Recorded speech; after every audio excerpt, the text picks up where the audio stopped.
Estamos de regreso en el seminario México en el nuevo entorno internacional, un espacio de diálogo organizado entre el CIDE y la CECITI.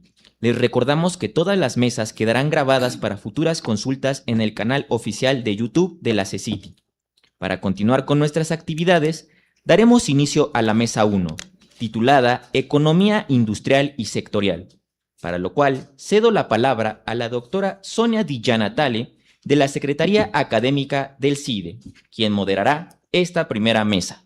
Adelante, doctora. Buenos días a todas y a todos.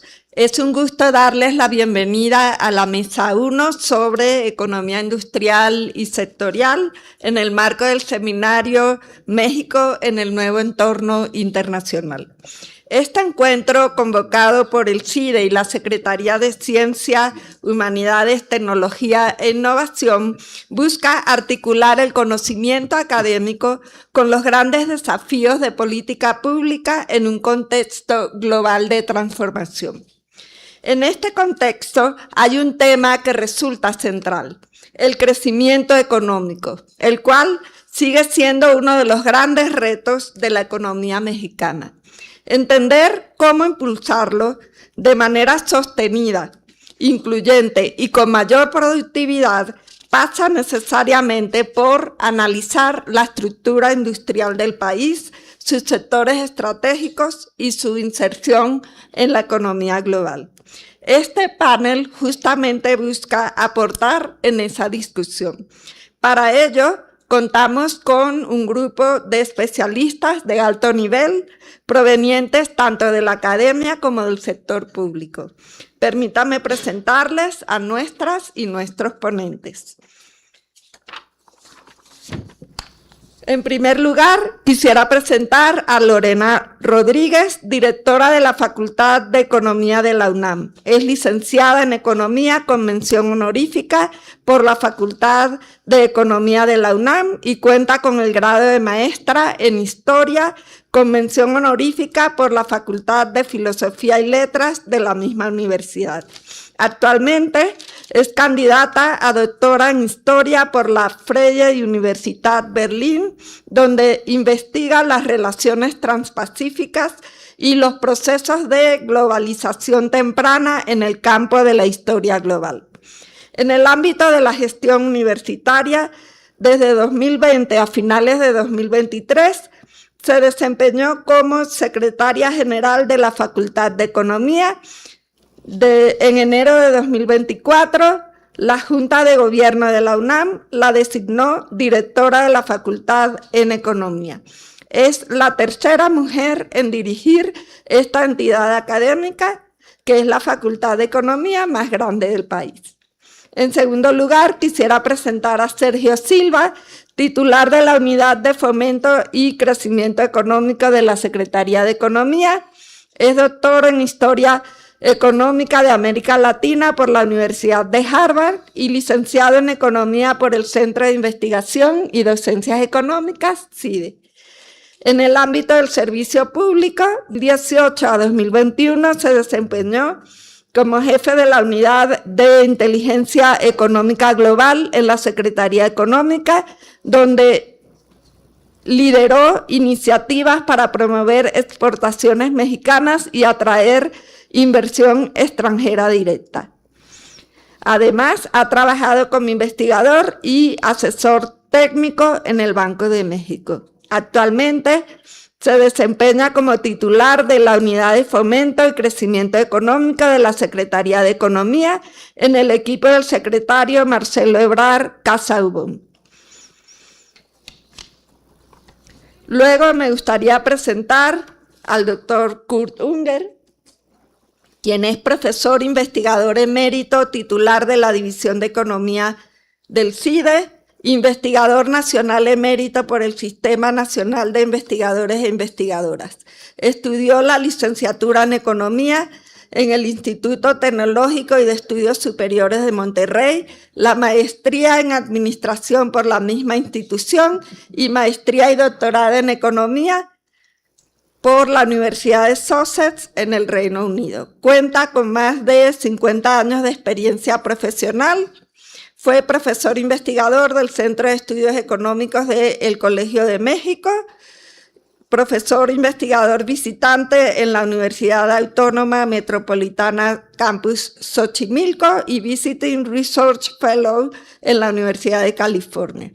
Ha escrito decenas de artículos, libros y capítulos de libros en temas de competencia, innovación, tecnología, exportaciones y competitividad regional. Finalmente, quisiera presentar al doctor Fausto Hernández, quien es doctor en Economía por la Universidad Estatal de Ohio. Tiene 2 licenciaturas, una en Administración por la Universidad Autónoma Metropolitana y otra en Economía por la UNAM.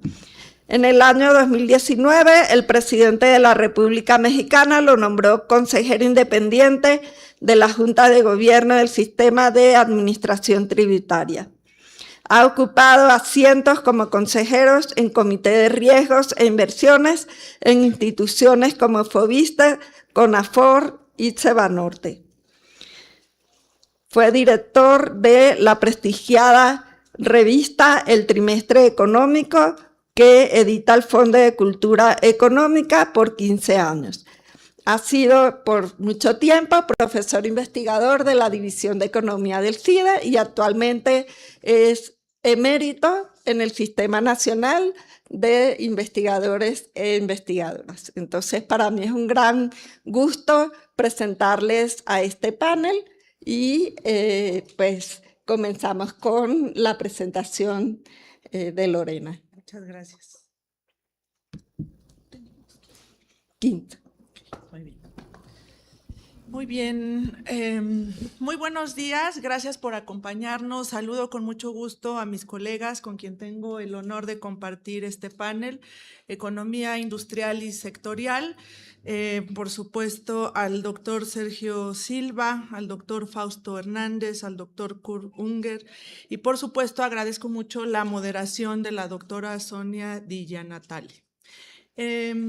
Quiero agradecer también a las autoridades del CIDE, particularmente a su directora, a la doctora Lucero, por esta oportunidad de participar en este importante foro y por supuesto también a las y los colegas de la CECITE que no solo pensaron en este espacio, sino también que pues bueno, hicieron todos los esfuerzos para que pudiera ser posible. Creemos, como ya se mencionaba hace un momento en la inauguración, que la conformación de estos espacios de diálogo son fundamentales y mucho más en el momento en el cual nos encontramos, pero bueno, en este contexto de profundas transformaciones económicas, geopolíticas y tecnológicas a escala global, México enfrenta el desafío de redefinir su posición en un entorno internacional cada vez más complejo, competitivo e incierto. En este marco, el seminario México en el nuevo entorno internacional adquiere una relevancia significativa al constituirse como un espacio de reflexión crítica y además para el análisis plural sobre los cambios que están reconfigurando las dinámicas del comercio, la inversión y la producción a nivel mundial, así como sus implicaciones para el desarrollo nacional. El regreso de Donald Trump marca un cambio de época significativo, caracterizado por el desmoronamiento del orden internacional establecido en Bretton Woods y una transformación de fondo de las reglas geopolíticas, etapa que se define por la incertidumbre como norma, el auge del unilateralismo sobre el multilateralismo y una reestructuración de la hegemonía estadounidense a través del uso de la fuerza militar que no discrimina entre atacar objetivos militares o una escuela de niñas en Irán. El mundo se enfrenta a una crisis de la democracia que se ve exacerbada por dinámicas geopolíticas globales que ponen de manifiesto la fragmentación, el derrumbe de un orden internacional en el que se potencializan las tensiones en el seno de la comunidad global que como espectadora se pregunta sobre el derrotero de futuro. Es un tiempo de ruptura como aquel naciente siglo XX que describía Carpo Langi en su magnífica obra La Gran Transformación. El mundo de 1914 era un mundo en tensión por las contradicciones económicas y las rivalidades geopolíticas, en el que la ausencia de un equilibrio concertado llevó al estallido de la Gran Guerra. Resulta particularmente significativo que este ejercicio académico tenga lugar en una institución con amplia tradición en la generación de conocimiento de frontera y en el debate sobre el desarrollo del país, como es el Centro de Investigación y Docencia Económicas, cuyo origen se encuentra profundamente vinculado al devenir histórico de México. Surgió en un momento en el que la urgente necesidad de repensar la senda del desarrollo nacional exige mentes críticas, dotadas de independencia teórica y política. Muchas de las y los investigadores que dieron vida a este ambicioso proyecto llegaron al país en condición de exilio, y fue aquí donde encontraron un espacio propicio para desarrollar sus trayectorias académicas con libertad intelectual. Una parte importante de ellos se identificaba con la tradición estructuralista latinoamericana, aunque también convergieron corrientes heterodoxas, keynesianas, calequianas. La maestra Trinidad Martínez Tarragó, fundadora del CIDE y su directora durante los primeros 10 años, economista egresada de la entonces Escuela Nacional de Economía de la UNAM, dedicó su vida a la edificación de este proyecto educativo. Revisando materiales para esta presentación y acerca del debate de la industrialización en nuestro país, descubrí una entrevista de 2018 en la que la maestra señaló, abro comillas, necesitamos un proyecto basado en el desarrollo y aprovechamiento de las nuevas tecnologías. Mientras sigamos comprando lo que hacen los otros y nosotros aportar solo la mano de obra, esto no tiene destino.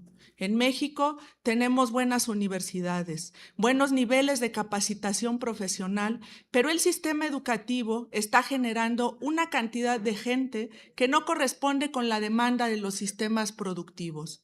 Tenemos que adecuar los niveles educativos para asegurar el empleo de personal capacitado y dejar de ser proveedores de mano de obra barata. Este proyecto debería ir además acompañado de un programa de desarrollo industrial que derrame los beneficios del avance tecnológico a la mayor parte de la estructura productiva del país, evitando en la medida de lo posible lo que ha sucedido con la industria automotriz. Cierro las comillas. En buena parte de las preocupaciones intelectuales de la maestra Trinidad se refleja esa inclinación a pensar y repensar el desarrollo de México. Una mujer que había dedicado su vida a ello reconocía con absoluta claridad que nuestro país había forjado una estructura institucional que obedecía a un proyecto de desarrollo, pero que la globalización y el neoliberalismo, convertidos desde los 70 en un proyecto político y económico que había marcado la actitud de los gobiernos, dejó que las leyes del mercado y los recursos financieros decidieran la suerte de la economía. Pese a ese estancamiento, ella reconocía que el potencial era enorme. México tiene una población suficientemente preparada para emprender el proyecto que necesita el país. La necesidad de replantear el modelo de desarrollo económico en México se hizo cada vez más evidente en el contexto de las transformaciones económicas y tecnológicas globales. Durante décadas, nuestro país había seguido una estrategia de inserción en la economía internacional basada en la apertura comercial y la atracción de inversión extranjera, lo que permitió consolidar sectores exportadores dinámicos. Sin embargo, como apuntó otro de los fundadores del CIDE, nuestro querido y admirado Jaime Ross, este modelo no fue suficiente para generar un crecimiento sostenido ni para transformar profundamente la estructura productiva nacional. Hace más de una década, Ross reflexionó acerca de por qué la economía mexicana no crecía y reflexionaba lo que había ocurrido en nuestro país, ya que se contaba con condiciones que habrían permitido imaginar una inserción virtuosa en la globalización. México, en la posguerra, había tenido un acelerado crecimiento económico y había experimentado un proceso de industrialización a través de la sustitución de importaciones. Además, por su situación geográfica, tenía acceso privilegiado al mercado más grande del mundo. La inserción de nuestro país en la economía global había traído consigo varios de los efectos esperados, como las elevadas tasas de crecimiento de las exportaciones y un aumento de la inversión extranjera directa. Sin embargo, esta es la paradoja, decía Ross. El desempeño en términos de crecimiento de la economía en su conjunto no había sido dinámico ni sostenido. Uno de los grandes desafíos a los que se enfrenta la economía nacional es precisamente lograr un crecimiento sostenido para este año. Considerando que el 2025 la economía mexicana creció menos del 1% en un entorno internacional caracterizado por una elevada incertidumbre, la confianza de los hogares y las empresas se vio afectada, situación que se reflejó en el comportamiento del consumo y la inversión. El reto es que la economía nacional crezca de manera sostenida. Para ello, es fundamental que se recupere la demanda interna, que la inversión pública y privada crezca y que se consolide el Plan México y la política industrial asociada a ello, elevar el valor agregado en lo que producimos y generar más y mejores empleos que además estén asociados con innovación, ciencia y tecnología, es decir, impulsar la agenda de crecimiento con bienestar. Hace unos días, la Secretaría de Hacienda dio a conocer los precriterios de Política Económica 2027, estimando un crecimiento del PIB entre el 1.9 y el 2.9%, impulsado por el consumo interno y la inversión. Los supuestos centrales, ponentes, lo que implicaría un aumento sustantivo de la inversión pública estratégica, especialmente en infraestructura energética y logística, el fortalecimiento de una política industrial explícita que promueva encadenamientos productivos y proveedores nacionales, así como el fortalecimiento de la banca de desarrollo y la creación de mecanismos de financiamiento contracíclico serían elementos claves para catalizar la inversión. Actualmente enfrentamos enormes retos impuestos a la economía global por la política neoproteccionista impulsada por los Estados Unidos y el nivel de incertidumbre asociada a este fenómeno ha crecido exponencialmente. Justo hoy, pues, nos levantamos con otra noticia en relación a eso. Lo que amenaza una de las ventajas competitivas de nuestro país asociada a su posición como plataforma privilegiada de exportación hacia América del Norte, aunado a otro gran reto que es la fuerza exportadora de China. El reto para México no es solo minimizar los efectos negativos resultados de la inhabilidad y ese neoproteccionismo estadounidense y del avance chino. Hay que pensar cómo logramos avanzar hacia un modelo económico que combine integración externa con una sólida estrategia de transformación productiva. El crecimiento es fundamental, pero este tiene que estar acompañado de una política activa de redistribución para garantizar el bienestar de la mayoría de la población. Frente a este escenario, la implementación de una política industrial que enfrente estos desafíos debe tener como eje central el desarrollo y aprovechamiento de las nuevas tecnologías, lo que implicaría transitar de un modelo basado en la manufactura de bajo contenido tecnológico hacia uno orientado a la innovación, el diseño y la generación de conocimiento. No se trata únicamente de integrarse a sectores dinámicos, sino de hacerlo de manera que se construyan capacidades tecnológicas internas y se fortalezca la autonomía productiva del país. Un elemento clave en esta transformación es la articulación entre el sistema educativo y las necesidades del aparato productivo.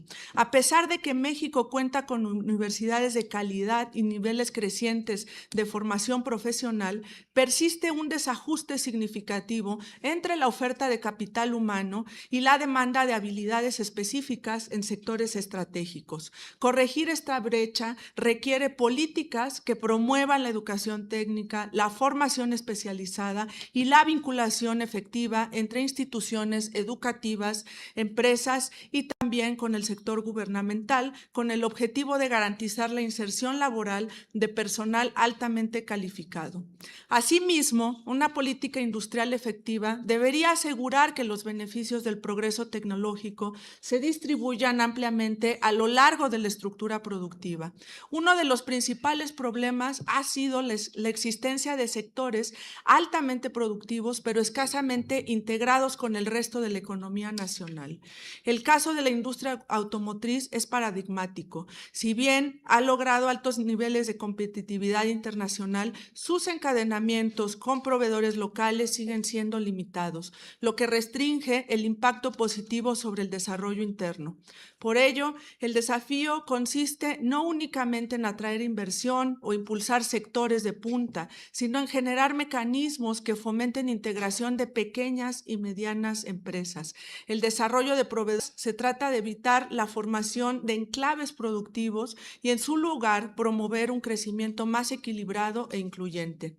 El Plan México como una estrategia integral de política industrial, la hoja de ruta que se planteó para apuntalar el crecimiento y la prosperidad para atraer inversión y que planteó el regreso de la política industrial como una estrategia que debería traducirse en una política pública con resultados concretos y sostenibles, en el que la colaboración entre el sector público, privado y la academia debería de ser uno de los pilares de dicha estrategia, urge la generación de proyectos colaborativos que busquen reconfigurar el modelo de desarrollo económico del país mediante una combinación de instrumentos horizontales y sectoriales, para fortalecer la competitividad, incrementar el comercio nacional y posicionar a México en las nuevas dinámicas del comercio internacional, particularmente en un contexto de regionalización y reconfiguración de las cadenas globales de valor.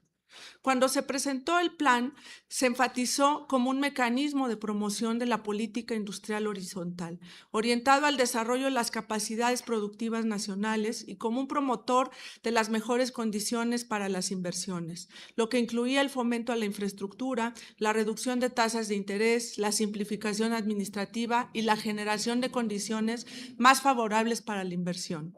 Dichas medidas buscaban consolidar un ambiente propicio que permitiera detonar un amplio portafolio de inversión, tanto nacional como extranjera, al tiempo que se reducían los costos estructurales que históricamente habían limitado el crecimiento económico. No obstante, el enfoque del Plan México trasciende lo meramente horizontal al incorporar una política sectorial estratégica, la cual reconoce que existen sectores donde México ha perdido competitividad y empleo, pero también identifica áreas con alto potencial de desarrollo, como los semiconductores, la industria farmacéutica, los dispositivos médicos y la electromovilidad. En este sentido, el plan no solo buscaba recuperar capacidades productivas, sino también insertarse en industrias de alto valor agregado, que son clave en la economía global contemporánea. En este contexto, es en el que se desarrolló, por ejemplo, proyectos específicos con la colaboración entre la academia y el sector público. Como les decía, esto es de especial relevancia. Me gustaría referir a ustedes, y ya de manera muy breve, porque ya se me acabaron los 15 minutos, pero además se articula muy bien con lo que después nos va a presentar Sergio, que es a un año de la implementación del Plan México, pero solo me gustaría referir a ustedes de manera muy sintética cómo se materializa esa colaboración entre la academia y el sector público. Eso a través de un proyecto específico que estamos desarrollando en la Facultad de Economía con la Secretaría de Ciencia y Tecnología y también con la participación muy importante de la Secretaría de Economía, que se llama Estrategia de Política Industrial para el Fortalecimiento y Desarrollo de las Capacidades Productivas Nacionales, en el que se ha realizado una investigación en un primer momento diagnóstica para identificar las industrias que presentan un potencial significativo México para la sustitución de importaciones provenientes de Asia por insumos y producción de manufactura nacional. En esta investigación se consideró que un insumo clave para aterrizar justo los objetivos del Plan México, y en particular el que se refiere a la elevación del contenido nacional para impulsar la sustitución de importaciones, era promover también la relocalización y fortalecer la proveeduría local de mayor valor agregado y fomentar los polos de desarrollo a partir de la identificación de vocaciones científicas. Entonces, fueron 4 los ejes en los que se trabajaron. Primero se identificaron las industrias susceptibles de sustitución de importaciones, el análisis de la dimensión territorial para ubicar precisamente en el marco regional la aplicación de un proyecto de esta naturaleza. Se identificaron además las industrias clave, más específicamente las clases, y el financiamiento de la política industrial, en el cual la banca de desarrollo adquiere un papel muy relevante. Se identificaron los grupos y bueno, pues en esta ya no tengo tiempo para ahondar en esa información.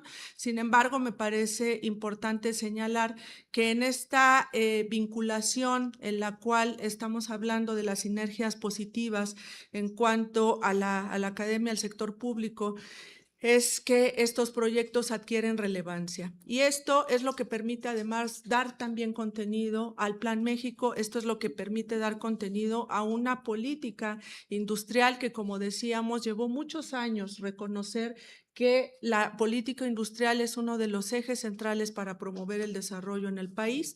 Así que es una pieza clave para el fortalecimiento de la economía nacional.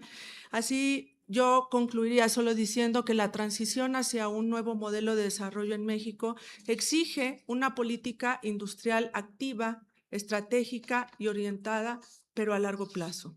Como advirtió Jaime Ross, el problema no radica en un exceso de intervención estatal en el pasado reciente, sino justamente en su ausencia en áreas claves para el desarrollo productivo. Superar la trampa de bajo crecimiento implica, por lo tanto, abandonar la lógica de la mano de obra barata y avanzar hacia una economía basada en la innovación, el conocimiento y la articulación interna. Solo así será posible construir el proyecto de desarrollo sostenible capaz de responder a los desafíos del siglo XXI. Y por lo tanto, yo inicié esta reflexión con lo que la fundadora del CIDE y la que fue su directora durante 10 años ya advertía hace mucho tiempo. Muchas gracias.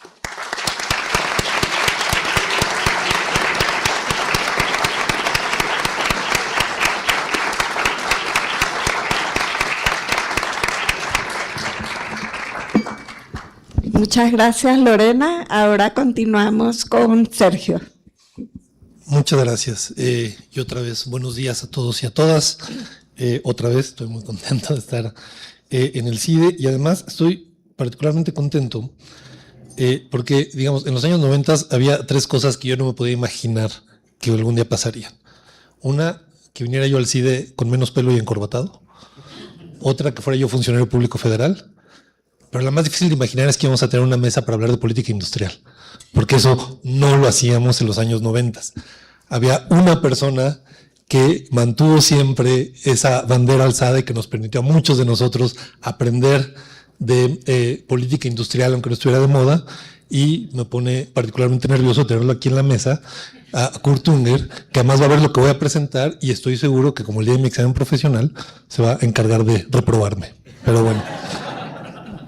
En fin, qué bueno que estamos discutiendo política industrial, qué bueno que estamos teniendo estos foros en el CIDE, como dijimos hace rato, y creo que vale la pena aprovechar para tener una plática de por qué.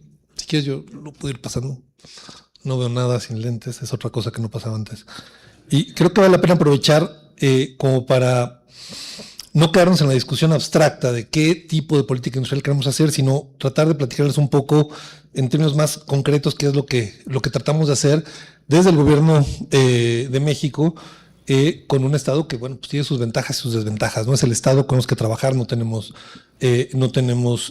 otro. Y efectivamente, como decía Lorena, a este intento de replantear cuál es el rol del Estado en la economía, es en buena medida lo que le hemos llamado el Plan México, que yo espero que en el CIDE sean porristas del Plan México, dado que en la gestación del Plan México estuve involucrado no solo yo, sino también Pepe Merino, entonces es, digamos, el prestigio del CIDE el que va en juego. Déjenme entonces contarles un poco de lo que estamos haciendo, y creo que vale la pena empezar por el marco más general. No veo nada. ¿De qué se trata el Plan México? Bueno, teníamos 4 cosas que me parece que teníamos que lograr, 4 objetivos importantes que teníamos que impulsar y que teníamos que encontrar la forma de hacerlo independientemente de lo que fuera a pasar en el entorno internacional, ¿no? Desde la elección de la presidenta Sheinbaum durante la transición y, por supuesto, conforme nos fuimos acercando al inicio de esta administración, pues estaba muy claro que el entorno internacional iba a ser pues más complejo de lo que hubiéramos querido, y sin embargo tenía que transformar el crecimiento económico en bienestar tangible, había que fortalecer la capacidad productiva nacional, la generación de valor agregado en el país, había que reducir ciertas vulnerabilidades externas, ¿no? La pandemia creo que fue una gran lección en ese sentido, y en general pues impulsar un desarrollo productivo siempre decimos con apellidos, ¿no? Sostenible, equitativo, etcétera, ¿no? Y eso es, digamos, esos son los objetivos que están detrás de todo lo demás que hemos ido planteando dentro del Plan México. No se mueve. Por eso no se mueve. No. Ahí está. Entonces, lo primero de lo que nos dimos cuenta es que más allá de que podemos poner una serie de objetivos ambiciosos, como tenían que ser, ¿no? Si uno revisa la primera presentación del Plan México, está lleno de una serie de objetivos bastante ambiciosos.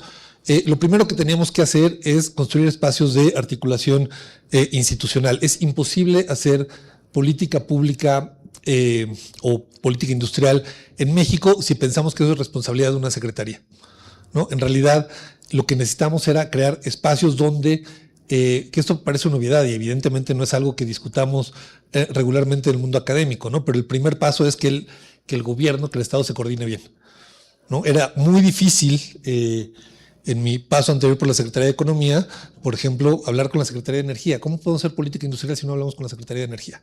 ¿No? Era simplemente un sinsentido.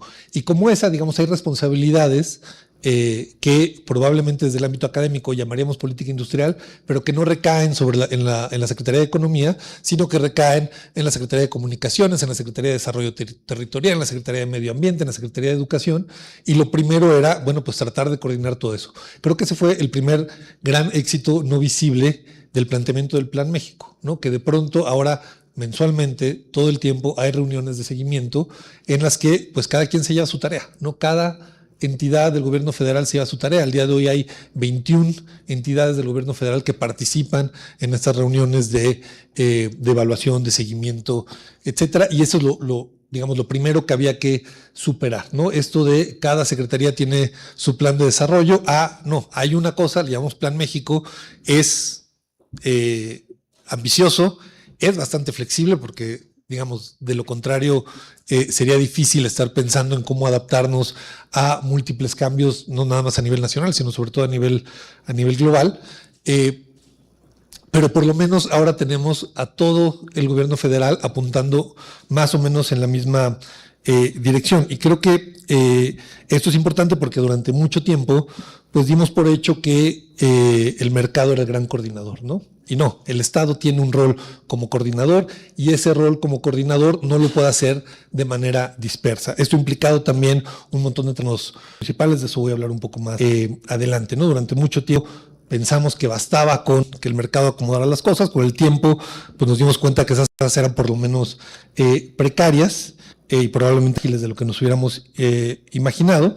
Y lo importante es que hoy algunas de esas preguntas que respondíamos simplemente pensando que el mercado lo resolvería, pues ahora se están resolviendo con la coordinación, con la articulación de políticas que estaban antes dispersas en el gobierno. Entonces, lo que estamos reconociendo aquí es que esa articulación no ocurre automáticamente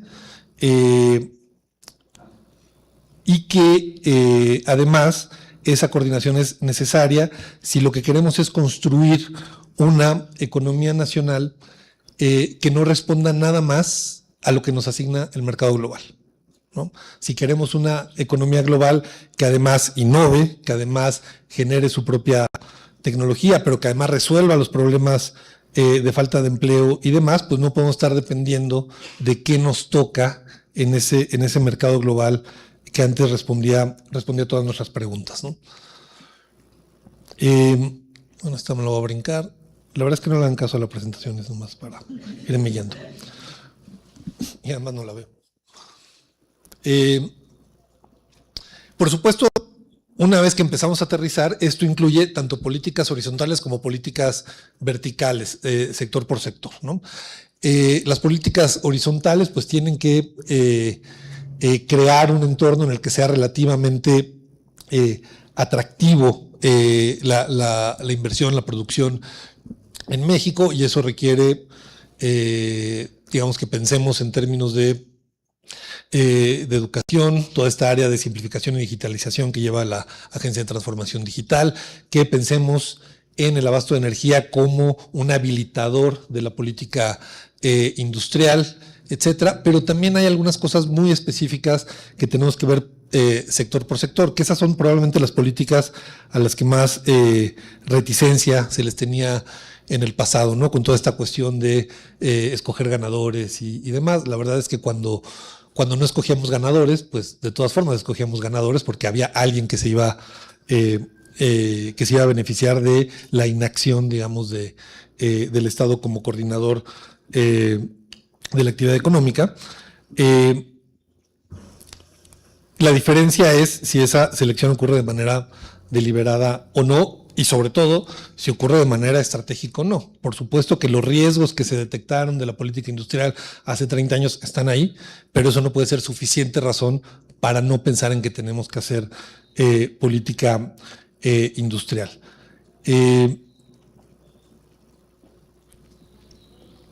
Otra diferencia importante con lo que hacíamos antes y lo que estamos tratando de hacer ahora tiene que ver con cuál es nuestro rol en la economía global.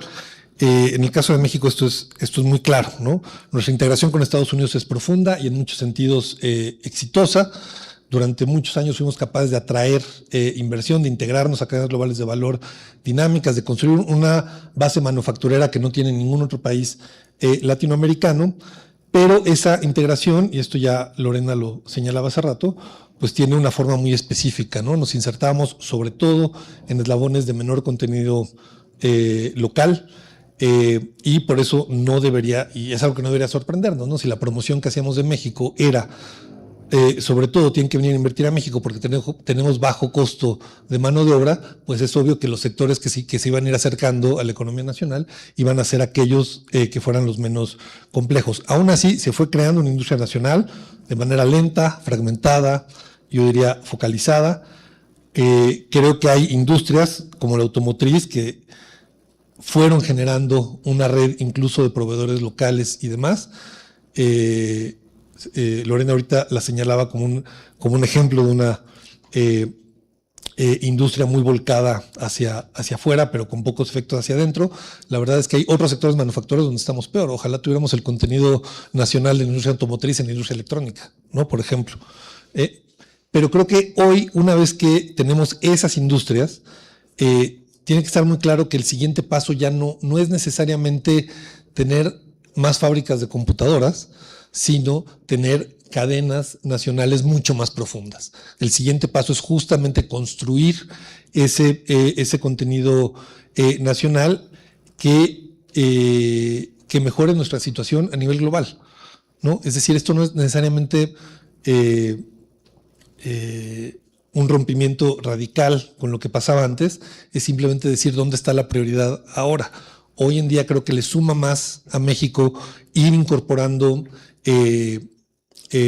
proveedores en las cadenas que ya tenemos de la industria manufacturera de exportación y no necesariamente más industrias de exportación, ¿no? La oportunidad está ahí y, digamos, con lo que ha pasado en el último año de los aranceles por la 232, automóviles, acero, aluminio y demás, pues claramente ha habido, digamos, un cambio, porque de pronto nuestro sector exportador más importante es el electrónico, o el más dinámico, y ya no es el automotriz, pero al mismo tiempo el electrónico tiene una oportunidad todavía mucho más grande de integración de contenido nacional, y creo que ahí es hacia donde tenemos que apuntar. ¿Qué hemos logrado, digamos, en lo que llevamos de Plan México? Bueno, para empezar, tenemos ya una herramienta, porque esto hay que decirlo, digamos, muchas décadas en política industrial. El primer paso es construir herramientas para hacer política industrial. Primero, creo que muy importante ha sido la conformación de esto que llamamos el portafolio para la prosperidad compartida. ¿Por qué? Porque por primera vez tenemos un instrumento que nos dice cuándo, en dónde y de qué tamaño hay proyectos de inversión en el país, y sobre todo, qué es lo que está atorando esos proyectos de inversión, ¿no? Al día de hoy hay proyectos registrados, hay 1.889 proyectos que equivalen a 325,000 millones de dólares, que podrían llegar a generar 1.3 millones de empleos, pero lo más importante no es saber que hay esas intenciones de inversión, es saber qué está atorando esas inversiones, y entonces trabajar justamente en utilizar las capacidades del Estado mexicano para ir rompiendo esos cuellos de botella, ¿no?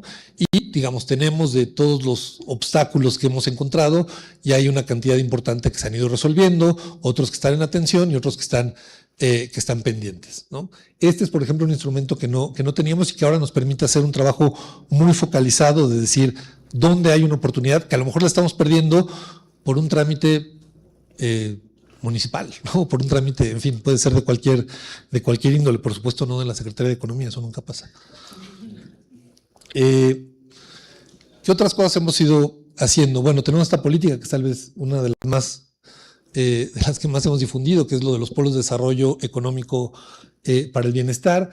Aquí creo que también es importante explicar la intención que hay detrás de los polos, ¿no? Estos polos lo que pretenden es utilizar otra vez las capacidades del Estado para detonar actividad industrial en lugares donde probablemente no hubiera habido capacidad industrial, donde no hubiera habido un desarrollo industrial en el corto plazo. ¿Por qué? Porque si fuera un lugar donde el mercado se va a encargar de que haya actividad industrial, entonces ¿para qué demonios va y se mete el Estado ahí? Sin embargo, hay lugares donde nos vendría bien por la necesidad de generar empleo, o porque hay algunas oportunidades, como el caso de Chetumal, ahorita les cuento, que se están desaprovechando, donde un empujoncito de parte del gobierno ayuda para detonar esa actividad industrial. Por ahora hay 15 polos de desarrollo económico para el bienestar ya designados. Estamos hablando de 15 polígonos cerrados donde lo que podemos garantizar es que la energía no va a ser un tema, el agua no va a ser un tema, el impacto ambiental no va a ser un tema. Digamos, antes de que cada uno de esos polígonos fuera declarado polo, cada una de las secretarías de Estado responsables hicieron un análisis de factibilidad. Entonces Energía nos dijo, en este polígono no va a llegar la electricidad en 5 años, ese polígono está descartado como polo económico de desarrollo. Energía nos dice, aquí sí puedo llegar, con 2-3 obras llegamos, eso lo podemos garantizar en unos meses, entonces se vuelve un polo viable. Pero lo mismo hicimos con medio ambiente, con todos esos lugares donde suele atorarse el desarrollo industrial, con medio ambiente, con la SEDATU, ya dije, con energía, con la CONAGUA, con CFE, etcétera. De tal forma que estos polos tienen esa ventaja de que los habilitadores básicos no van a ser un problema. Lo segundo que tienen es un proceso de facilitación de trámites, que el proyecto es que eventualmente funcione para todo el país, Es un trabajo muy complicado porque hay que coordinar y hacer convenios con cada uno de los municipios del país. Con los 32 estados es más o menos fácil, pero cuando te metes a tener que hacer convenios de facilitación con cada uno de los municipios del país es más complicado.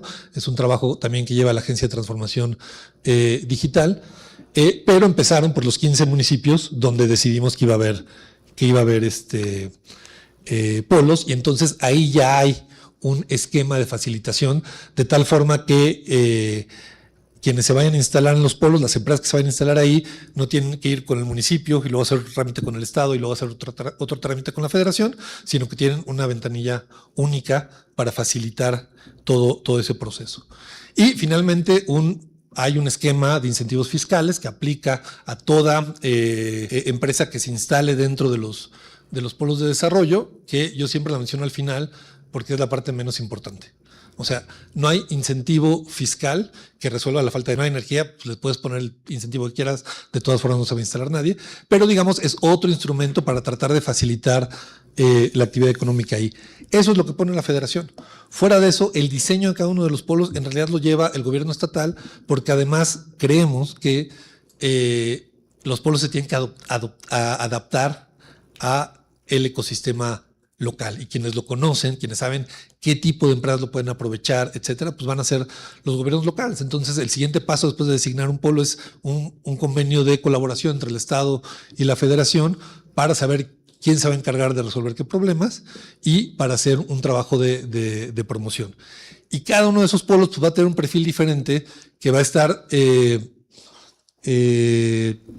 pues condicionado, definido por el lugar en el que están. Por ejemplo, en Chetumal, que siempre es el ejemplo que pongo, el polo de desarrollo ahí tendrá, y es lo que esperamos, y empezamos a ver que hay interés en ese sentido, tiene una gran ventaja que tiene un polo de desarrollo turístico más o menos cerca, que está relativamente bien conectado, pero que es muy dinámico, pero cuyos insumos son casi todos importados. O sea, toda la Riviera Maya es una máquina de importaciones de insumos turísticos. Y entonces ya tenemos empresas textiles, empresas, digamos, de las que tienen como clientes al sector turístico, pensando en instalarse en el pueblo de Chetumal. El pueblo de Ciudad Juárez va a ser completamente diferente, ¿no? Porque está, digamos, cerca de la frontera, hay más capacidades para desarrollar industria electrónica, tenemos ya más bien empresas de frontera varias veces en su proceso de producción, y así cada uno de los 15 polos va a tener un perfil muy diferente de acuerdo al lugar donde se ha instalado, ¿no? Y esa es otra de las herramientas que estamos creando. Luego está, por supuesto, también, esto es probablemente de lo que más se ha hablado, una estrategia arancelaria. A ver, los aranceles, lo sabemos, no son una política industrial. Pueden ser una herramienta transitoria de política industrial, pero no son una política industrial. De todas formas, sí hay algunos casos, algunas industrias en particular, donde era muy difícil empezar a trabajar en reactivarlas si no primero poníamos cierto esquema de protección. El mejor ejemplo es la textil. La industria textil en México lleva 20 años en crisis, pero los últimos 5 han sido devastadores. Y tiene que ver con una competencia brutal que viene de fuera. Entonces, sí, los aranceles fueron un instrumento, pero también es endurecer las aduanas, tratar de limitar el contrabando, ya sea técnico o sea bronco, etcétera. Porque es una industria además que a veces suena como que es una industria vieja, ¿no? Como que ahora que hablamos de semiconductores y demás, ¿a quién le importa? Sin embargo, es una industria que mantiene más de 1 millón de empleos en el país y que además tiene como clientes a la industria automotriz, a la industria aeroespacial, en fin, a la industria de dispositivos médicos. Es decir, la necesitamos también incluso en esos segmentos que pueden ser de mayor complejidad. Ahora, hicimos una evaluación, por ejemplo, porque esta es la otra cosa, hay que ir evaluando lo que vamos haciendo, y por eso digo que el Plan México tiene que ser muy flexible. Hay que ir evaluando lo que vamos haciendo y cambiando de opinión, ¿no? La presidenta fue, creo que muy, muy sabia cuando media hora antes de que se presentara el primer borrador del Plan México dijo, pónganle hasta adelante primer borrador. Que quede claro que es un primer saque y que esto va a ir evolucionando. Y ha ido evolucionando, ¿no? De pronto me preguntan si tal o cual industria está dentro del Plan México, y la verdad es que cualquiera que genere empleo, que genere una actualización tecnológica, mayores capacidades productivas, están. O sea, no vamos a discriminar. Hay esas que están en el primer borrador son un saque, son una propuesta y no son limitativas. Y hay que irlo revisando. Hicimos un análisis econométrico y por eso es muy importante que existan instituciones como el CIDE, porque sin egresados del CIDE no lo hubiéramos podido hacer, la verdad. Para evaluar, por ejemplo, cuál ha sido el efecto de esos aranceles que pusimos a la industria textil en diciembre de 2024. ¿Y qué es lo que encontramos? Cualquier queja le dicen a Luis Felipe, que él es el que corrió los modelos. ¿Qué es lo que encontramos? Que en algunos casos la protección fue muy efectiva limitando importaciones. En otros casos, al parecer, aumentan las importaciones de algunos insumos, pero no del producto final.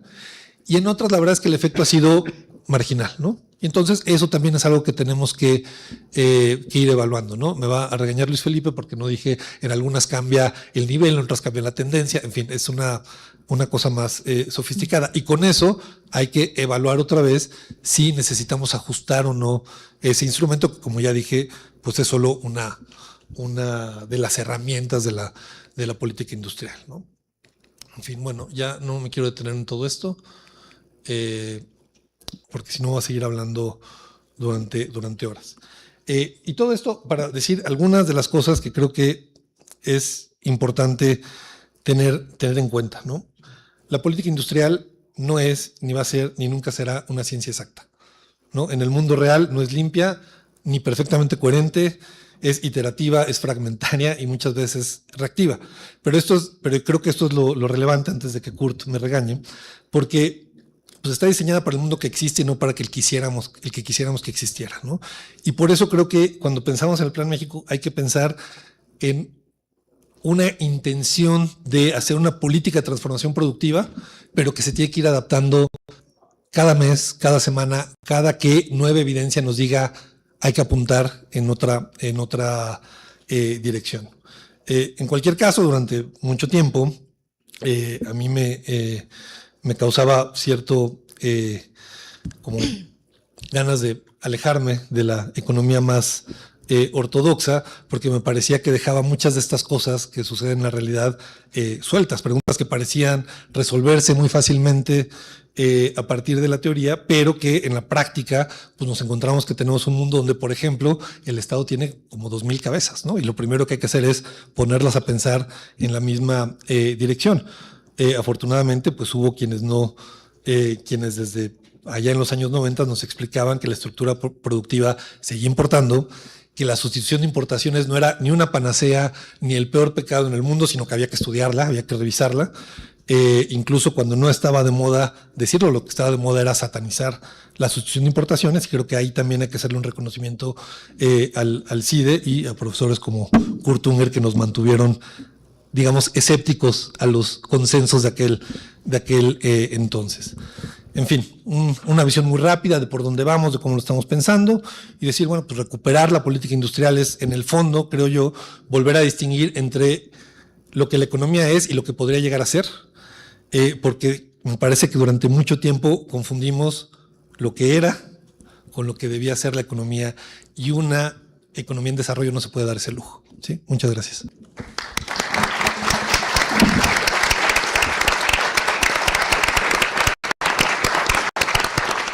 Muchas gracias, Sergio. Ahora pues le doy la palabra a mi estimado colega Kurt. Bueno, pues muchas gracias, muy emocionado. No seas gacho, Silva. Me podrías haber dado un avancito allá afuera. Agradezco mucho las apreciaciones que has avanzado, y en un terreno un poco más general, me agrada mucho ver que hay un consenso hasta ahora en esta mesa, antes de que Fausto meta su ruido usual. ¿Ah? Y es un consenso en términos de lo que nos explica Lorena me deja estos avances del Plan México con necesidad de revisar las tonterías que yo escribí, porque están más de la mitad de ellas, mejor dichas, superadas, pero es lo que traigo, ¿no? Como dicen, no tengo otra cosa que vender. Yo tengo un punteo imposible de ver para ustedes. Esto es más bien para tener esa lámina como un referente. No se preocupen por su tamaño, pero en esencia lo que quiero abordar son dos objetivos principales fundamentales. Un primer objetivo creo que ya quedó más o menos visualizado, pero a mí me gustó revisar algo de la vieja bibliografía y encontré dos referencias que creo que pueden servir a abrir un poco la discusión. Si me pasa al siguiente, por favor. ¿Hay alguien que esté moviendo esto? Si me vas guiando. La siguiente, por favor. Esa. Yo creo que esto último que decía Sergio, yo lo definiría tomando esas lecturas, lo definiría como una protección inteligente, una protección que sea respetuosa de lo que la experiencia nos dicta. Y la mejor síntesis para mi gusto vuelve a estar en Hirschman. Hirschman, a finales de los 50, nos decía, warning, there is coming the input protection, input substitution. But tienes que hacerla con tres características. Selectiva, no renunciar a la eficiencia y vigilarla temporalmente. Es decir, cada tanto tiempo checar si tu ineficiencia original, que es la que le dio origen al impulso de protección original, va a tener un sentido desarrollado, porque se va ganando eficiencia en lugar de hacer aquella frivolidad que nos garantizó prácticamente abrir cualquier changarro por muchas décadas, podríamos decir. Entonces, Hirschman es una primer llamada interesante. Fausto, te llevo a la siguiente, por favor. Y este es una gema que no encontré una forma mejor de compartirlo, porque aquí Baldwin en la cresta de Trump, hablando de justificar su protección porque la industria automotriz es la que representa a Michigan y en Michigan va a haber unas elecciones y qué sé yo. Baldwin le dice, te estás equivocando, maestro. La industria automotriz está en los renglones de en medio. Si tú verdaderamente quisieras redistribuir con una política de protección, tendrías que tomar en cuenta los grandes ganadores que han sido las últimas décadas. Son finanzas, seguros, obviamente bancario, está el public administration ahí también, que es como darte un tiro en el pie, pero bueno, el punto fino es how to anticipate, cómo cuidar el impacto social que va a tener el desarrollo de qué sectores, qué actividades, ¿sí? Y yo creo que si esto traduce la proporción de ingresos de la masa laboral norteamericana, aquí está recogido 100 o más años de experiencia, ¿sí? No habrá que darle tampoco muchas vueltas a ignorar lo que nos podemos tomar, apropiar de otras experiencias.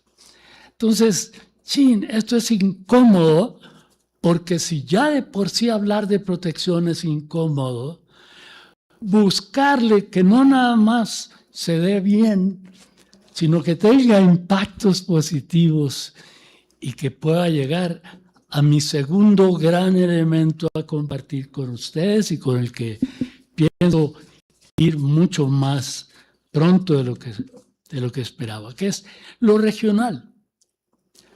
Cómo incorporar, me gustó ver estos 15 polos, me gusta ver que metieron en la baraja 15 de chile de manteca y de todo, as usual, ¿no? O sea, si te pones a hacer política en público, pues todo el mundo va a querer estar. Y seguramente hay más de un gobernador está representado como tienes que poner, ¿no? 17. Para ser exactos. Antes de caer a la parte a la parte regional, también me gustó mucho, Fausto, ponme un avión, cuando veas un avión. Ahí está. Esta fue pues un descubrimiento que hice ahora un mes, donde hay gente que ya está trabajando a este nivel de partir cada proceso o producto, ¿sí? Partirlo y decir, y ya tienen hasta un nombre, tienen el nombre del modelo araña, que es en donde lo ilustran con todas las partes de un avión que podrían ser cada una de ellas producida en un lugar diferente del mundo. Y como de alguna manera ha habido ya un avance en esa dirección, no completo, pero en medio de ese avance pues tendríamos que fijarnos si cabemos, dónde cabemos, cómo ganarle otro par de componentes al de al lado, qué sé yo. Y nos hace, el siguiente por favor Fausto, y nos hace un contraste con otro modelo que llaman de serpiente. Tan lindos los nombres, porque araña pues era así como, sí, repartirte, ¿no? Aquí la serpiente no emplumada, pero la que todos lados arrastrándose e incorporando, que lo ilustran con la textil. Pues de una parte intuitivamente muy interesante, ¿no? Porque dicen, pues sí, la textil empieza con el arbolito y luego de ahí le sacan el hilo y luego del hilo se lo mandan a los chinitos y los chinitos, ¿no? Y luego acá el ojal es decir, una organización realmente compleja en donde cada fase va siguiendo. La anterior podrían ser simultáneas, son simultáneas y hablan de acercarse a capacidades de ciencia, tecnología, ingenieriles sobre todo, ¿sí? Y no hay que ignorar, pues, o no hay que dejar de tener en la Secretaría de Economía, además de nuestras grandes estrellas con doctorado en economía, buenos ingenieros, ¿sí? y espero que ahí la UNAM sea nuestro proveedor de ingenieros de punta, ingenieros metidos ya muy cerca de lo que va a poder ser innovación. En algún momento su arrastre pera loca le podrá llevar a eso.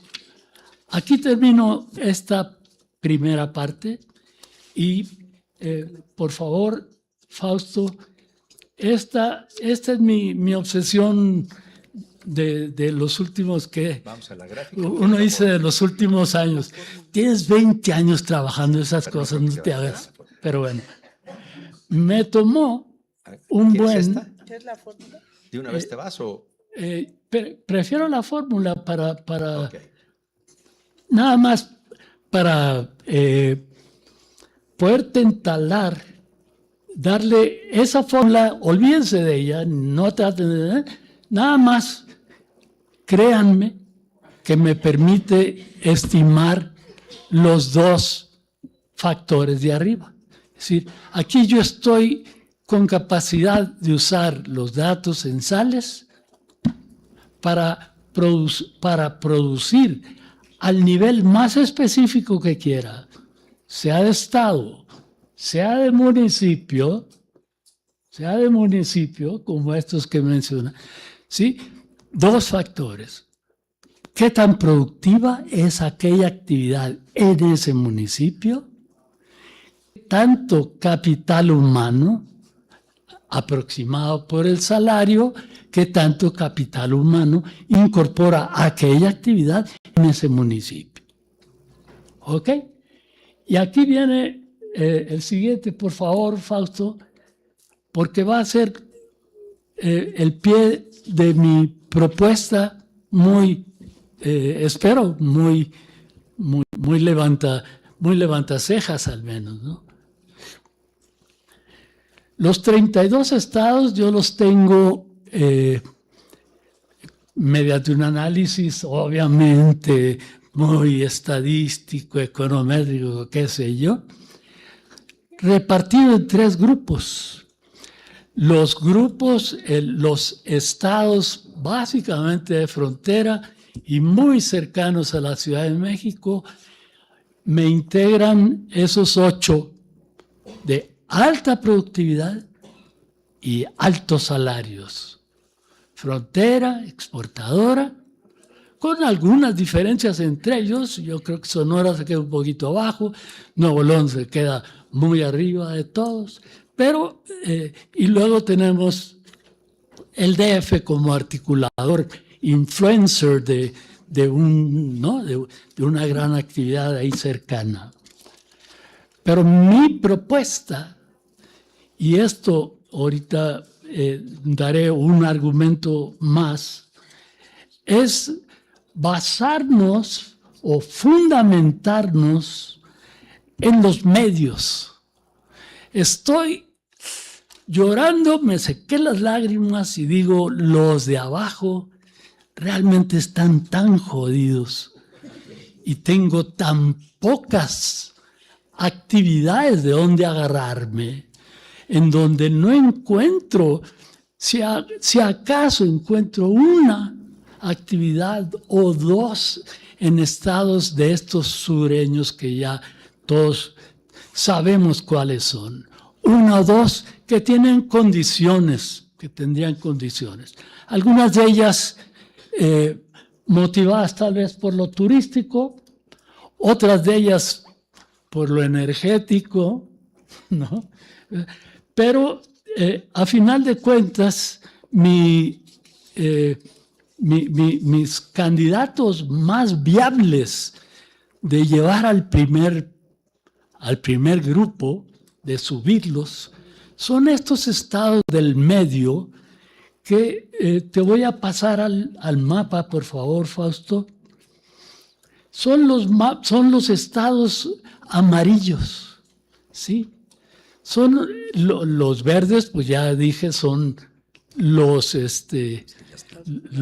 privilegiados de arriba, privilegiados por todo el programa del postsalinas, ¿no? Para llamarle de alguna manera. Lo que veo es que se están acercando a niveles, con los números, bastante más de lo que estaban hace tiempo. Y para eso, déjame ir, Fausto, al siguiente mapita, que ya va a ser el penúltimo. Y aquí, aunque me quedo con 2 años un poco atrasados, si ustedes se dan cuenta, esa parte media del 2018, aquí esa parte media se hizo más semejante a la parte de frontera. ¿Sí? Ese es mi corredor que creo, y esto lo levanto a nuevas preguntas, creo que hay una infección de arriba, o vaya, un goteo, no sé cómo llamarle, pero naturalmente si uno maneja de aquí a Laredo, podrás imaginarte y podrás ir viendo, mira, aquí hay una nueva acerera o una nueva vidriera o una nueva, es decir, subsidiarias o segundas plantas que vienen a complementar a viejos productores de los de arriba bien establecidos, ¿sí? Entonces, mi propuesta, si ustedes quieren, atrevida, es let's be honest y fijemos una prioridad más pragmática y al menos de mediano plazo para darle prioridad a este grupo del norte. Perdón, a este grupo de los de en medio y ya no quedarnos con los campeones de siempre. Por ahí me brinco porque ya se ha dicho aquí, si nos pedían sectores, pues todos andamos hablando de los mismos sectores, ¿no? Semiconductores, automóviles, energía, infraestructura, demasiados lugares comunes, ¿sí? Y lo que necesitamos, y felicito realmente este primer esfuerzo, profundizar y problematizar el esfuerzo. Gracias.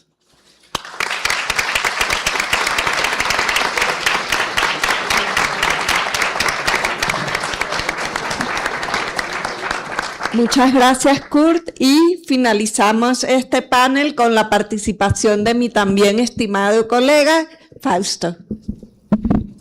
Una intervención rápida, debido a que vamos retrasados de tiempo, se les estarán compartiendo unas papeletas para darle celeridad a la ronda de preguntas y respuestas. Muchas gracias.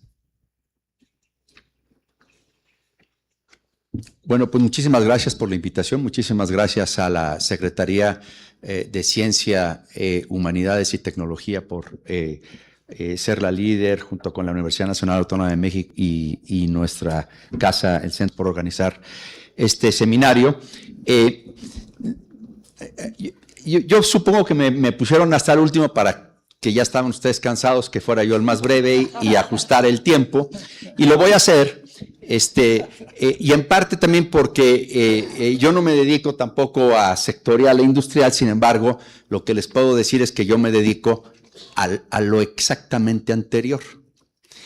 Y uno se preguntaría, el día de ayer salieron las cifras de inversión y todavía fueron más para abajo.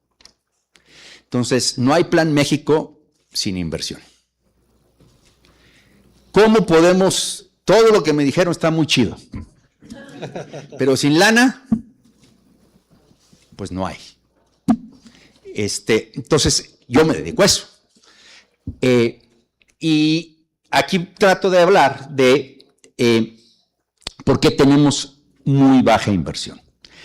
Lo primero que yo quisiera, pues, decirles, bueno, este es el contenido, no me voy a ir. La inversión en México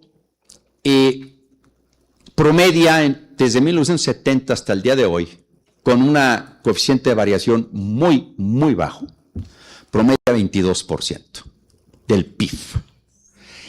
No, a ver, yo llevo mucho tiempo escuchando que es muy baja. Y llevo mucho tiempo escuchando, incluso fui parte del consejo o junta de gobierno, no sé cómo se llame, de algunas think tanks, que se propusieron como semáforo lograr el famoso 25% del PIB. Por cierto, renuncié en parte por eso. Yo creo que le hacen así.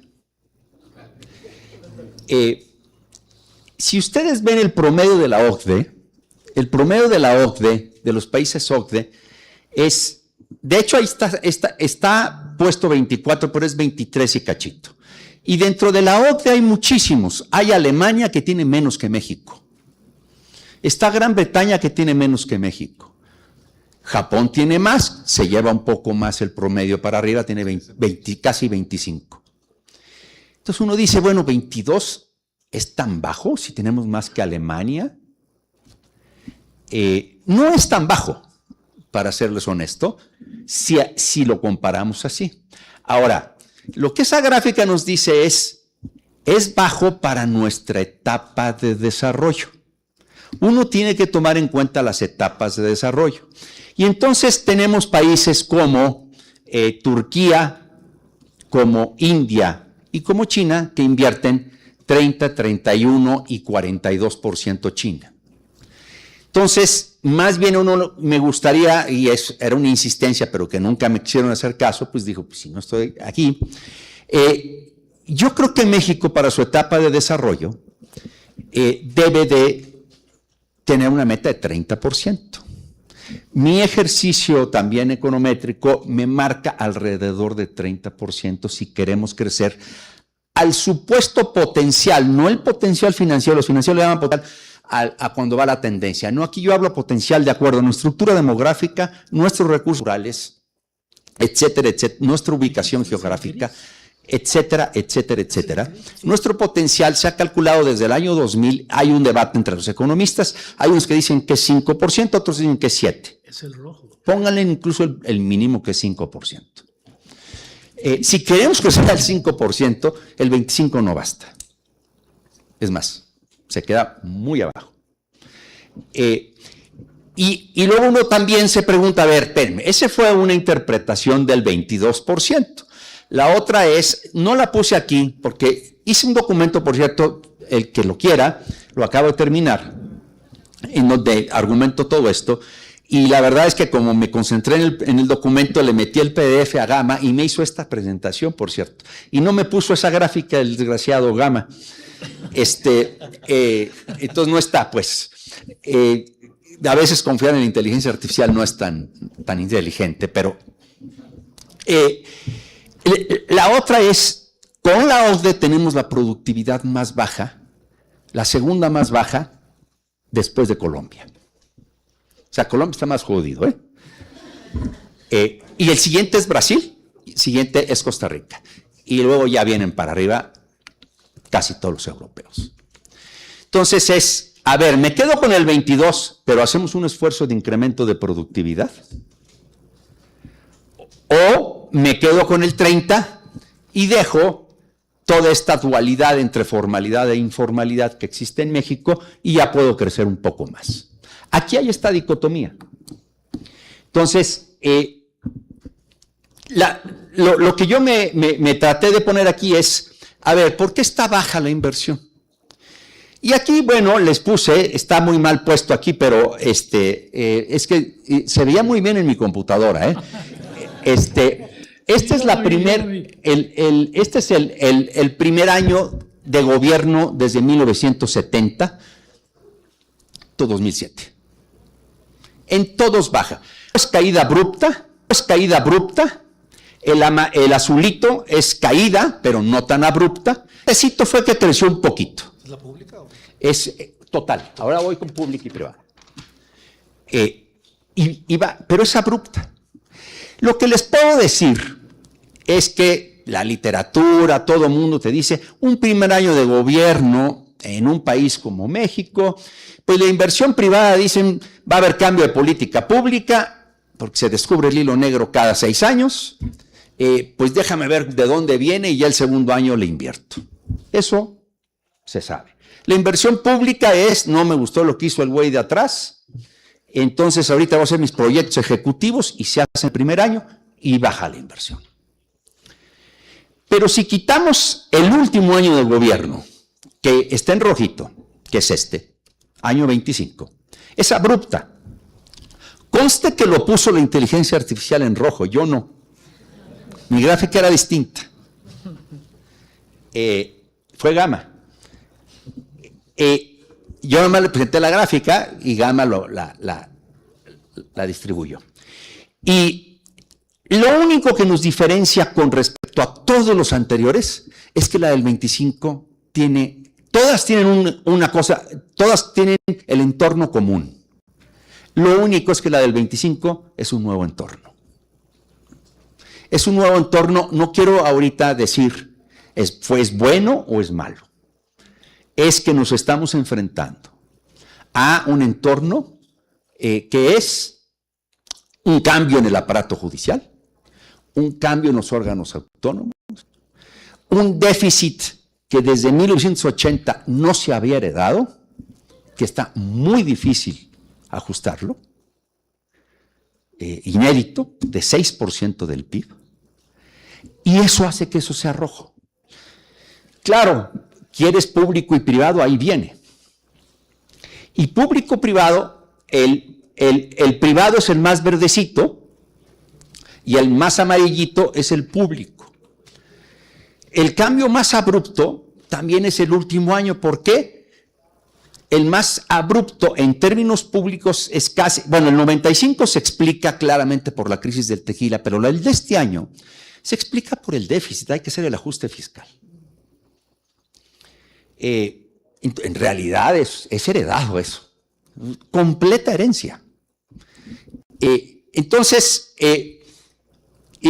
ahí estamos con qué está explicando ahorita la baja de inversión, tanto pública como privada. Eso me lleva a que de repente uno diga, a ver, si eso es cierto, ¿cómo se toma una decisión de inversión? Yo le puse esta anatomía de la inversión porque, por cierto, también es a lo que me dedico aquí dentro del CIDE, a dar clase. En eso estamos, hoy me cancelaron mi clase casi a la de fuerza, yo no quería, pero hoy estamos exactamente en ese momento con mis muchachos viendo eso. No hay reclamo para... No hay reclamo. Estamos con mis muchachos. A ver, ¿cómo se toma una decisión? O sea, hay plan México, hay plan industrial, hay semiconductores, hay farmacéutico, pero a ver, vamos a ver cómo se sienta Sanfer, que es farmacéutica. Sanfer va a decir, a ver, me estás diciendo que farmacéuticos y me estás diciendo que aquí tal y cual cosa para el ganado y que va a combatir el gusano barrenador, no está el Irving, pero le podemos entrar nosotros. Y van a decir, pues déjame estimar flujos futuros, costos futuros, los neteo, los someto a pruebas de estrés, que es poner escenarios negativo, positivo, neutral, le mido sensibilidades hacia el precio, si la cantidad baja o no baja, y con base en eso yo tengo que decir, este proyecto por sí mismo va a ser rentable y yo le entro o no le entro. Y eso lo hace o un departamento de finanzas dentro de una empresa, o se hacen ricos Deloitte, McKinsey y demás. Los famosos investment bankings también.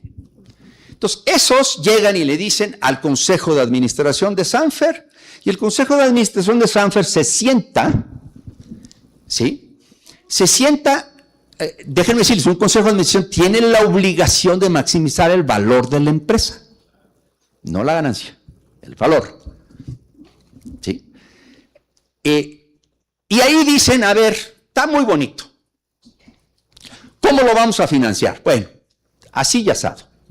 Eso se llama estructura del capital. Pero después dicen, vámonos con el entorno. A ver, el proyecto puede ser muy bueno, pero el entorno, primero tengo que evaluar 4 características. Esto viene de mi experiencia y luego los agrupé. No está ni siquiera tanto en la literatura. El primero, sobre todo en un país como México, es voy a evaluar el entorno macroeconómico. Y aquí está que si tiene finanzas públicas sanas, que si tiene inflación, que si crece, que si no crece. Punto. Segundo, infraestructura básica. No hay carretera donde sacar el producto, tengo electricidad, no tengo electricidad, tengo agua, no tengo agua. Palomita. Tercero, entorno político. A ver, si yo soy un banco, voy a prestar y tengo un poder judicial que se tarda 700 días, por cierto, este es el anterior, Esa estadística la tengo. 715 días en fallar para poder proceder a recuperar mi crédito. Por eso es que hemos estado estancados desde hace mucho. Aquí la pregunta es si el nuevo entorno, yo no estoy diciendo que el nuevo entorno sea malo o bueno, yo lo que estoy diciendo, el nuevo entorno tiene que demostrar que ya no lo va a hacer en 715 días. Lo tiene que demostrar que lo hace en 400 o en 300 días, o si me voy más lejos, en España son 77 días. Sí.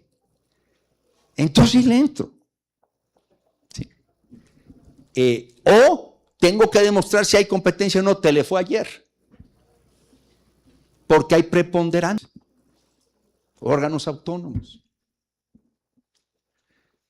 Entonces, la nueva agencia antimonopolio tiene también que demostrar.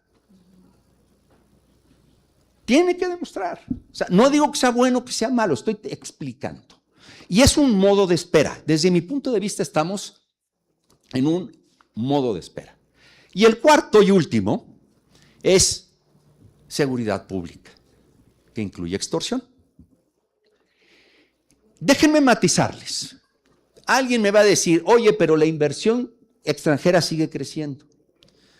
Por cierto, también llevo muchos años preguntándome, y está dentro de mi agenda de investigación, por cierto. Mi agenda siempre es lenta. Tengo un proyecto con él, con Sara y con Sergio, también va muy lento desde hace 5 años. Pues este creo que tiene 7, pero bueno. En fin, bueno.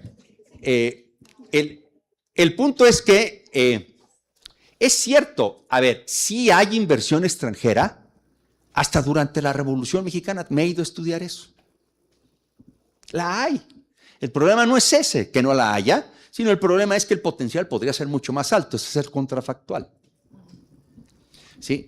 Y también he visto que hay mucha inversión extranjera que viene a México y a Colombia y a muchos lugares en donde dicen, es que en mi país cumplir las normas medioambientales, pues está cañón, mejor me voy a México. Entonces sí hay con todo nuestro entorno malito. ¿Sí? Con todo nuestro entorno malito sí llega a haber. A ver, con todo respeto, el sistema financiero también viene mucho del extranjero, pues porque aquí hay menos regulación y las comisiones pueden ser altas. O sea, es cierto lo que les estoy diciendo, pero es el promedio.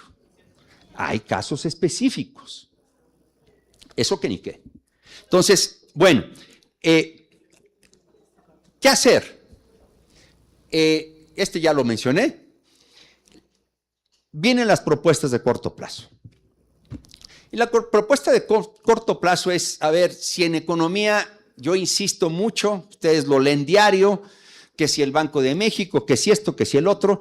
Para mí, tal vez una de las 3 actividades más importantes en materia económica que tiene cualquier gobierno en el mundo, se llama manejar expectativas. Esa es la chamba de una autoridad económica en un país, manejar expectativas. Hay, más allá de su desempeño posterior o no, Alan Greenspan era un maestro. ¿Sí? Se requiere talento también. Cuando una declaración banquetera es la que va a calmar el mercado, cuando no, cuando esto en fin. Entonces, parte de esto yo creo que hay que manejar expectativas de que el nuevo entorno va a funcionar. Pero hay que salir a decirlo y tiene que ser consistente también con ciertas acciones. Infortunadamente sí veo algunas inconsistencias, sobre todo en los estados. Oaxaca acaba de sacar una ley que, Dios mío.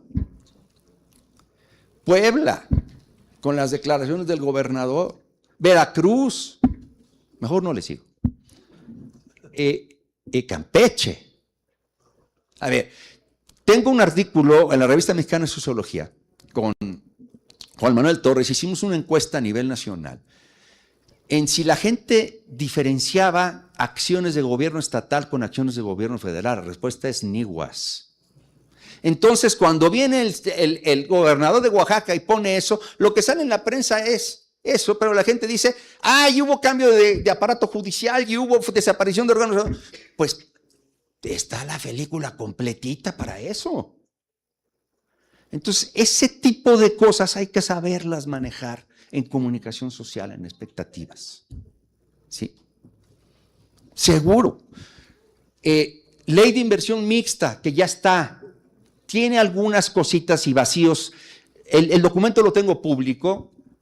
Si quieren se lo puedo mandar. Quien lo quiera pedir está. Este es el resumen nada más. Y bueno, hay reorientar el gasto público también.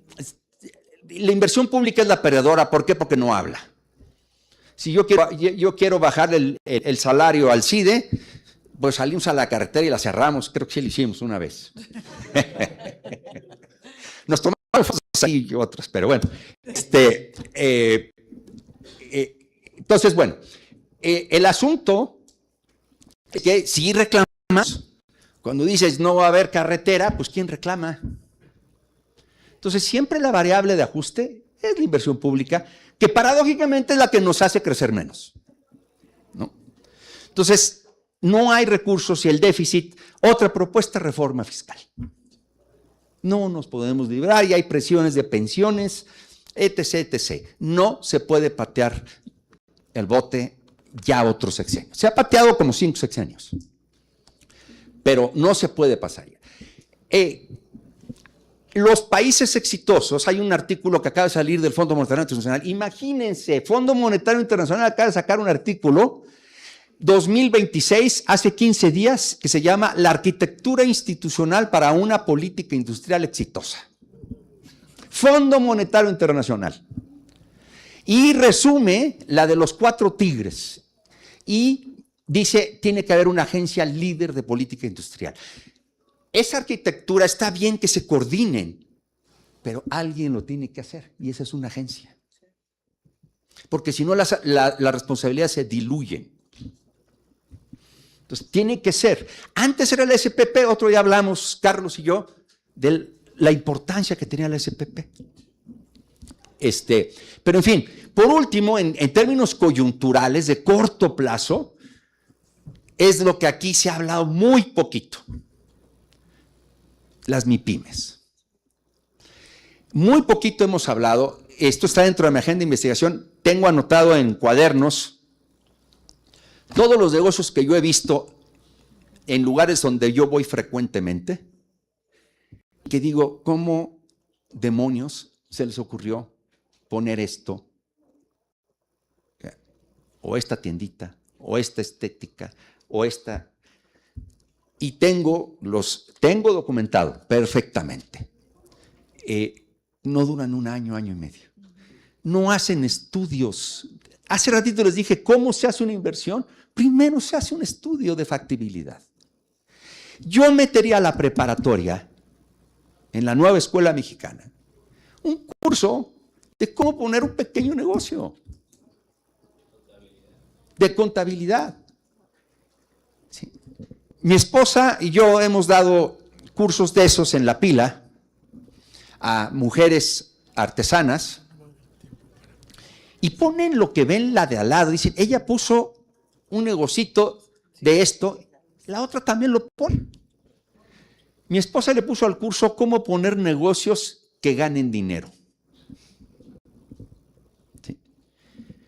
Y aquí tenemos política pública que tiene que implementarse. No nada más es el Instituto de Emprendimiento donde te doy crédito y que changarros. No, ni más, Paloma. Hay que primero hacer que el negocio luzca rentable. Y ahí se puede hacer mucha capacitación, gobierno, más que el financiamiento. Si tú tienes un buen proyecto, el financiamiento viene. Estructurales, pero esto ya es algo mucho más fuerte. Mire, banca de desarrollo se habla mucho. Yo escuché mucho, incluso también en la anterior administración aquí, que la banca de desarrollo y que la banca de desarrollo. A ver, miren, los activos de la banca de desarrollo china son estas. Este es el de Brasil y este es el de México, juntando todos. Nafin, Banobras y Bancomext. A ver, ¿queremos papel de banca de desarrollo? Hablemos en serio. Metámosle capital. Y aparte cambiémosles el mandato, porque en el neoliberalismo se le cambió el mandato a garante. Estas tienen en su misión, Brasil y China, específicamente financiar la industrialización del país. Eso no existe en las mexicanas. Entonces también, a mí me extraña que digan el nuevo papel de la banca de desarrollo cuando no se cambia el mandato. Son cosas muy sencillitas que estoy sugiriendo que se pueden hacer. Gracias.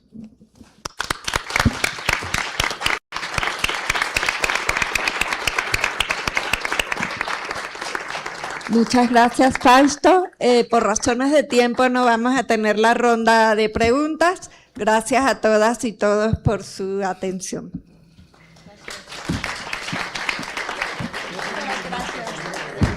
Agradecemos la participación de todas y todos nuestros ponentes y a nuestra moderadora. Tendremos una muy breve pausa para continuar con la siguiente mesa, pero en 3 minutos estamos de regreso. Muchas gracias a todas y todos.